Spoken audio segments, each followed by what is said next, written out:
Now then, Vinyl Monkey here again. Welcome to this series of top 10s this week. My top 10 jazz albums. Just going to start by having a moan as usual. I hate genres. I'm really uncomfortable with the whole idea of genres. In literature, I reject the concept of genres. There's good literature, bad literature. In art, I don't recognise it. Yet in music, I seem to either tolerate stroke embrace it. I've got this collection, you know, I've got sections, jazz, reggae, soul, etc. And but it's clearly problematic, you know. I mean, who defines what a genre is? What do you do with those artists that regularly cross the borders or operate right on the borderlines? And there's some of the most interesting artists. You know, do you put Van Morrison in there? Probably not in the jazz section, but where, you know, clearly he's jazz. Many of his songs and some of his albums are very, very jazz oriented. So the whole idea is problematic, but anyway, going to give it a go just for, it's only for a bit of fun, isn't it, and a bit of debate and interest, and keep me out of mischief for half an hour or so. So jazz, yeah, what, as I say, what is jazz, you know? I mean, I'm no jazz aficionado. My understanding, it sort of originated in the New Orleans area, southern states of America. Probably originated before that from linked to sort of West Africa. You know, it's heavily relies on improvisation, syncopation, swing, virtuoso playing often and soloing. But you know, it's a huge broad spectrum of music with loads and loads of sub-genres within it that I'm not going to go down that rabbit hole, you'll be pleased to know. So anyway, I've had a go at picking out my 10 favourites from my relatively limited jazz collection. And before I get into the 10, I mean, just a very quick look. I drew up a sort of short list, those that I thought could be in the top 10, and I've listened to them all. I've listened to nothing but jazz actually for just over a week, which has been really interesting, enjoyable. First time I've ever exclusively listened to jazz for that long a period and that much of it. And I don't know, maybe I've got a deeper appreciation through that last week, I don't know. But some of the ones I just couldn't get them into me top 10, and I really wanted to. J.J. Johnson, the trombonist, I love the trombone, and I just couldn't get J.J. in. Herbie Mann, the flautist, absolutely brilliant, beautiful, sort of light jazz, refreshing light stuff, couldn't get Herbie in. Nat Adderley, the cornet player, couldn't get him in. Brilliant album, brilliant song, work song. Gary Burton, the vibraphone virtuoso, brilliant stuff, couldn't get him in. Great album cover, Sonny Clark, the pianist, cool strutting, couldn't get that one in, but a great album.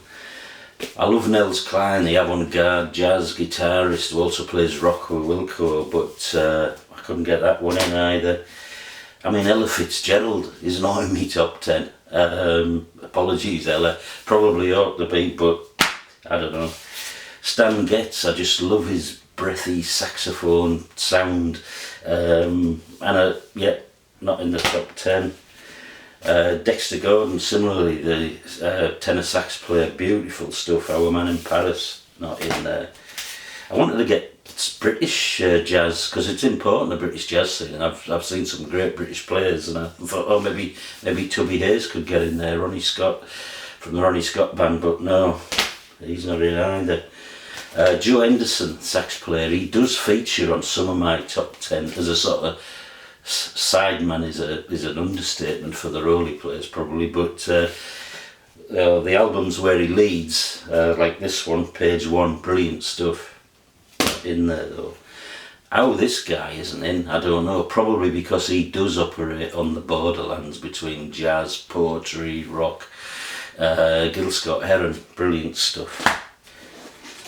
Keith Jarrett, the only reason this one isn't, and this is a beautiful album, the Cologne concert, but I did talk about it under me live albums one the other week, so I thought I'll sneak that one outside the top 10 and let something else in. Jackie McLean and Hank Mobley, brilliant sax players, they're not in there. This is a lovely sounding album, the brilliant pianist Oscar Peterson playing with the jazz guitarist Herb Ellis. Brilliant, beautiful stuff, sounds gorgeous, but that's not in either. Sonny Rollins, I absolutely love this one. Couldn't get that one in, probably just outside my top 10 actually. The Crooners, Frank Sinatra and Co. Yeah, didn't get them in either. Wayne Shorter, challenging album, brilliant. Speak No Evil, again maybe just outside, maybe in the top 15. And Jimmy Smith, I mean, I just love the Hammond organ and Jimmy Smith, some fantastic albums. This is a great one, couldn't get them in either. So what did I get in? Well, here we go. I've got some notes just so I get my dates right and everything. But at number 10, and this one is a good example of the problem with genres, I think, but where do you put Ray Charles? Is he blues? Is he soul? Is he rhythm and blues? Is he jazz? What is he? Well, he's all of those things, and he crosses those borders all the time, but in my collection I've got him under jazz, so here we are. And I just love this album, Ray Charles, Modern Sounds in Country and Western Music.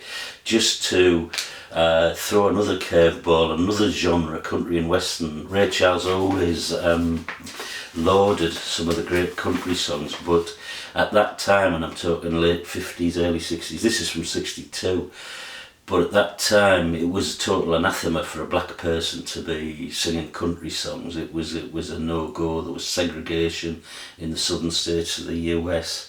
But he did it anyway. He put this album together, some great country standards. If You Don't Know Me By Now, You Don't Know Me, sorry, I Can't Stop Loving You, Worried Mind, Born to Lose, brilliant songs. And he gives them the Ray Charles treatment, and it's his sort of aching sadness and emotion in his voice, his jazz-inflected sort of singing, I think, that really makes this a great album. And he with this album he challenged racial stereotypes and barriers, and he toured this album in the southern states of the US, and he refused to play to any audiences that would be segregated. So those that did allow him to play, you had black and white audiences, you had black and white people dancing together, it causing consternation amongst the sort of right-wing rednecks in the southern US. But great album, that's my number 10, Ray Charles, Modern Sounds in Country and Western Music from 1962.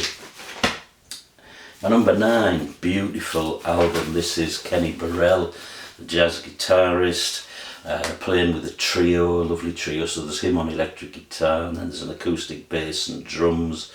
This is from 1978, live at the Village Vanguard. It's subtle, it's understated, it's gentle, it's dreamy, but it's not mushy at all. There's a level of sophistication to it. It's much easier to listen to than perhaps some of the albums later on in my top 10, but it's no less enjoyable and no less worthy for that easiness of listening. It's just a lovely album. Kenny Burrell, live at the Village Vanguard from 1978. My number 8 is another trio, but this one's led by a piano, and this is the Bill Evans Trio.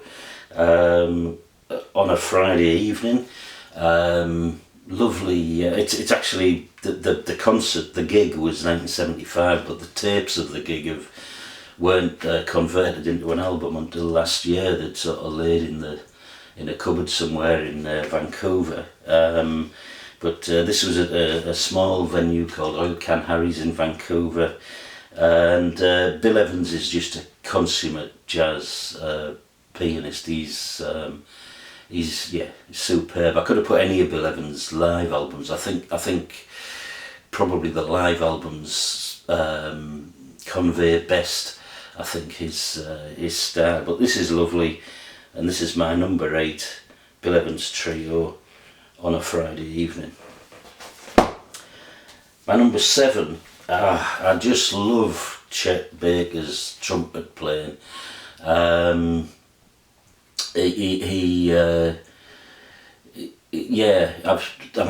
I've sort of, Chet Baker was probably my entry into jazz. I think I've seen him on some sort of TV documentary. I think not long before he died. Actually, he was playing at Ronnie Scott's, and the reason my ears pricked up was because Van Morrison had got up and done a song with him. But by that time, he was haggard. He'd lost some of his teeth. He looked in a terrible state, but he was still the most beautiful playing, and his playing is fragile, it's vulnerable, and that matches his singing as well. And it's that fragility and vulnerability I just find so appealing. Some people have also said he's maybe got a sort of androgynous voice. Sometimes you can't tell whether it's a man or a woman singing. But this is a great album. Chet Baker sadly died aged 58. He fell from a second floor window just not long after that gig at Ronnie Scott's that I'm talking about. You can get up on YouTube, great stuff. And I think there's only Kenny Burrell, I think, of my top 10 that are still alive. He's still going at 90-year-old, but the rest of them died generally pretty young. But great album. Chet Baker sings, and that's from 1954 when he was only 24 years old. My number 6 is the brilliant trumpeter Lee Morgan and his album The Sidewinder, and it's just got the most fantastic opening track, the title track, The Sidewinder, that you may have heard. It's been on at least a couple of films, I think. Been used on a couple of films. I can't remember the titles of the films. And it's just an absolutely brilliant sort of driving, powerful, energetic opener. It's great stuff. All the compositions on here are by Lee Morgan, who was only 25 at the time. And I say the whole album is driven, very much led from the front by Lee's trumpet playing. And this guy was tragically died aged only 33. He was shot on stage at a nightclub in New York, shot by his wife after some sort of altercation apparently. But Lee Morgan, The Sidewinder, that's my number 6. My number 5 is a lovely album. This is Bobby Hutcherson, recorded in 1967 but not released till 79. Bobby Hutcherson is a vibes player, or vibraphone, which is, to me it looks like a xylophone, except I think the keys are metal and it's got sort of tubes hanging down off him. But there's Bobby Hutcherson there playing the vibes. He's using 4 hammers there, 2 in each hand. He's using 1 in each hand there. But this is a lovely album. It's elegant, it's sophisticated. I think the sound has got a sort of swirling, shimmering sort of thing, which gives the vibes playing. It's very sort of shimmery, swirly. It gives the whole thing a beautiful lightness, and the interplay between Bobby Hutcherson on his vibes and Herbie Hancock on piano is absolutely beautiful on this album. The opening track's spectacularly good. Till Then, it's called.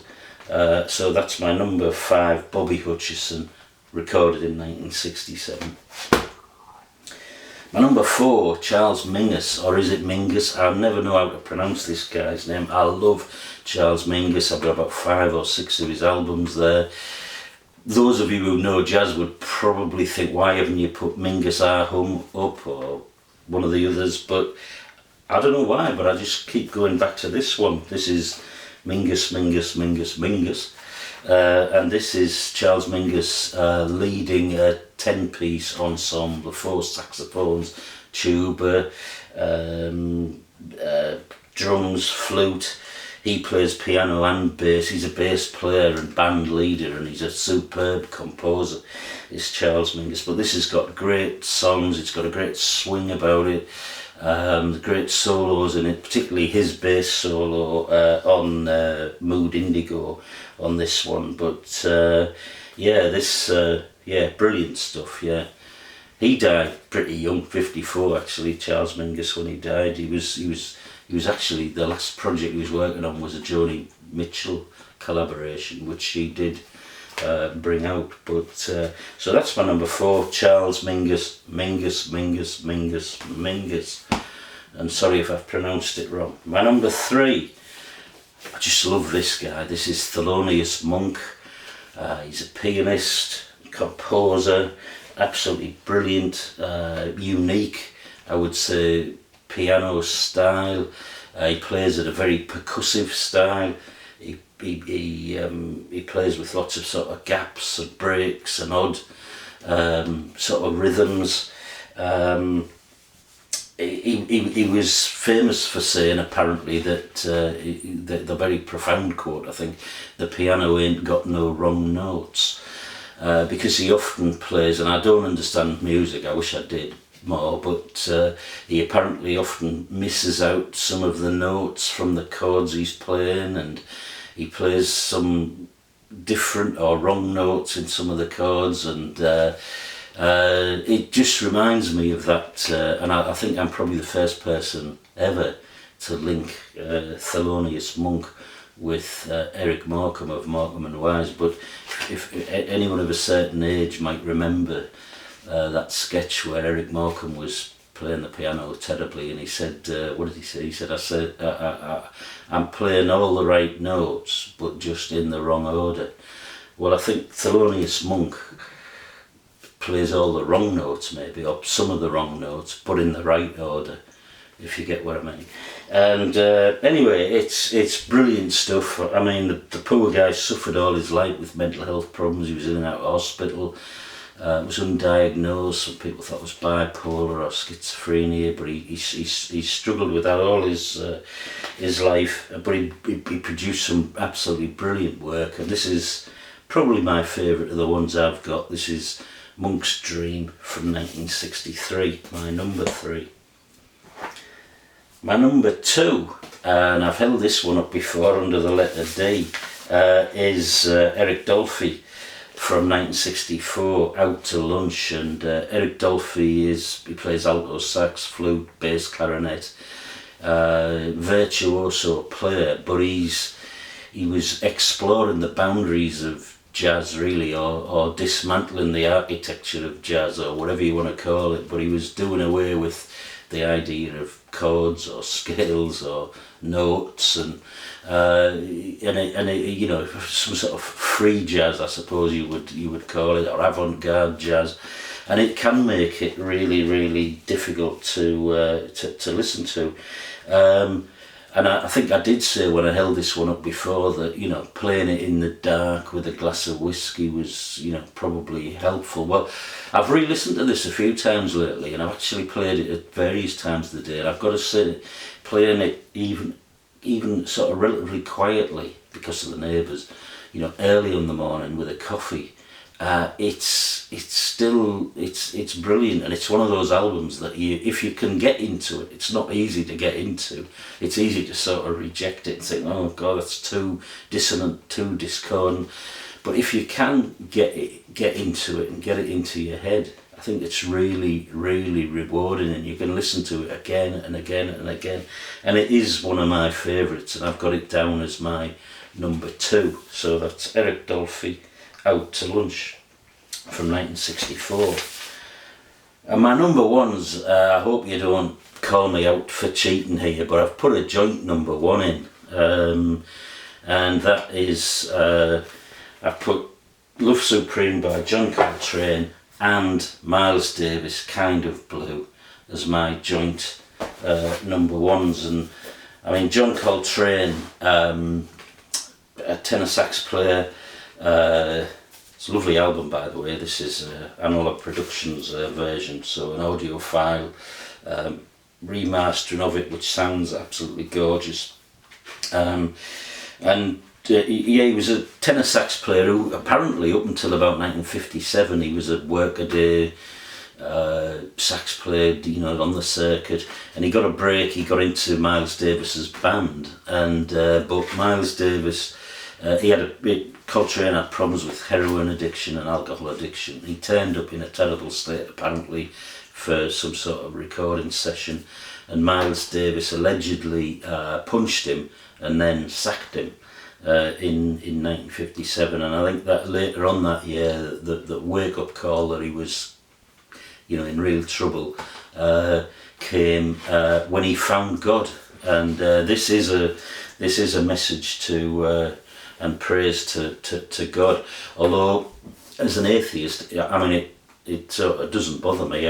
Reading the inside, maybe it's not that appealing to me, but the music, it is spiritual, perhaps it is meditative, it is contemplative, but he found God in 1957, and he went on to focus and concentrate on his playing and his composition, and he produced some absolutely brilliant stuff, culminating in 1965 with this masterwork recorded in one day, like many jazz albums were.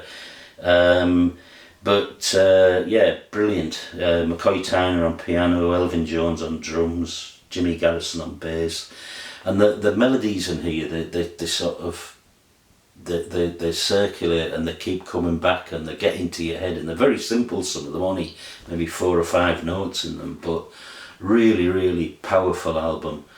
Beautiful stuff. I love Supreme John Coltrane. And my joint number 1, this is the box set version by Mobile Fidelity. Miles Davis, Kind of Blue. Miles Davis, I probably don't need to say any more about this. This is the biggest selling, I think, jazz album ever. Miles Davis had sort of been responsible for what was called the birth of the cool sort of jazz that sort of followed on from sort of bebop, or diverted from bebop jazz. This is about modal jazz, and I can't say too much about that because I'm not a musician, but I think it's where the focus is on scales rather than chords. He's got a great band with him: Cannonball Adderley, Paul Chambers, Jimmy Cobb, John Coltrane plays tenor sax on here, Bill Evans. So these names feature, from my top 10, featuring in this particular band. And it's just, it's stunning, an absolute stunning album and a game changer. He was an absolute genius. I think one of the giants of 20th century music in any genre, up there with Lennon and McCartney and Dylan and others. Miles Davis is on that level. So that's my joint number 1. Thank you very much for listening. Hope you might join me next time. I don't know which one I'm going to do, but I'm going to look at maybe country, soul, probably one of those two next time. So hopefully see you then. Cheers.